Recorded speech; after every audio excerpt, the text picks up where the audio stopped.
17th of January, Wednesday. -2 degrees Celsius, cloudy, calm. Report by General Ivan Hindi, military commander of Budapest, age 54, to the Minister of Defense and the Chief of the General Staff in Sopron. In the southern parts of the Pest bridgehead, only strong points are holding out. In the event of further increasing enemy pressure, a similar fate will soon await Buda. The constant bombing attacks, mortar and artillery fire are causing incalculable damage to the crowded troops. Streets are blocked by huge piles of debris. Clearing them is hopeless. Water service has ceased. Huge crowds gather at the few wells. Lice infestation is spreading rapidly. Many German soldiers have acquired civilian clothes for themselves. The combat effectiveness of the troops is deteriorating by the hour. This is particularly noticeable among the German troops. Leseu László, 15 years old. Buda, District 1, Mészáros Street 32. We only have water for 2 to 3 more days.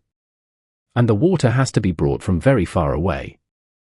At 11:45, a horrific crash, and then a bunch more. I run up from the shelter. I can't see anything, everything is full of dust.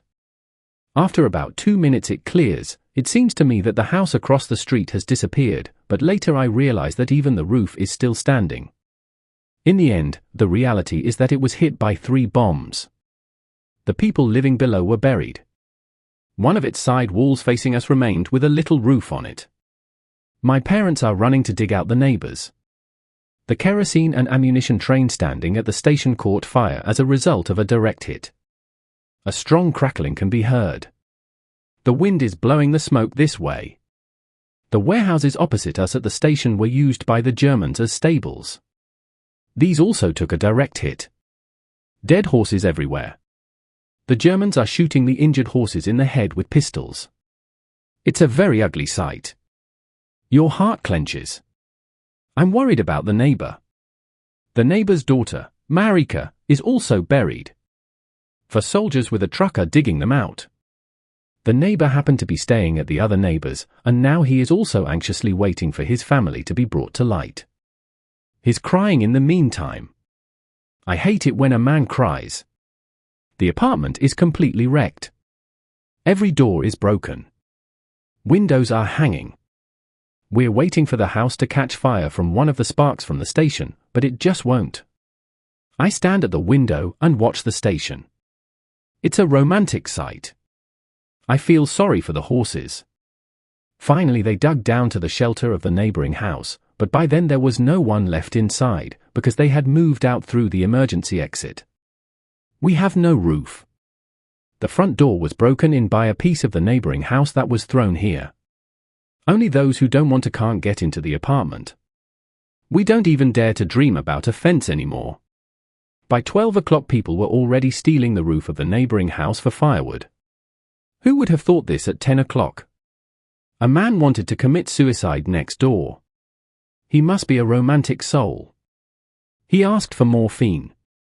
He didn't get any. So he let himself be talked out of it. Lieutenant Colonel Vida, 1st Armored Division Pest, District 5. Coarse curses in Hungarian and German. Complete chaos. This intensifies when we had to pass a burning palace in a narrow street. We no longer know where we are, the column sweeps us along, it's impossible to break out of it, but it's not advisable either, because it's impossible to rejoin the flood. The burning buildings radiate heat, window frames, various burning wooden building components fall between the vehicles. Several infantry units are also moving between the vehicles. Motorized German military police are trying to create some kind of order, but with little success. Every 10 to 20 meters a stop, another jam. Now, mortar and grenade shells with steep trajectories are also hitting here and there. Machine gun bursts are mixed into the terrible detonations. Who knows who they are shooting and why? Meanwhile, of course, many are hit by bullets or shrapnel. The wounded moan, some scream in pain. Miraculously, we somehow manage to get to the square in front of the Pest entrance to the chain bridge. There, a real fireworks display awaits us. It's almost daylight in the night. Huge holes gape in the bridge, through which you can see the water. In one such hole, the rear of a German military passenger car that has fallen in but somehow got stuck sticks up towards the sky. The front is deep in the hole, its passengers must have perished. In another place, a truck that had taken a direct hit from a mine was burning. It was barely possible to avoid it. Corpses lay scattered everywhere, some of which had already been run over by many vehicles.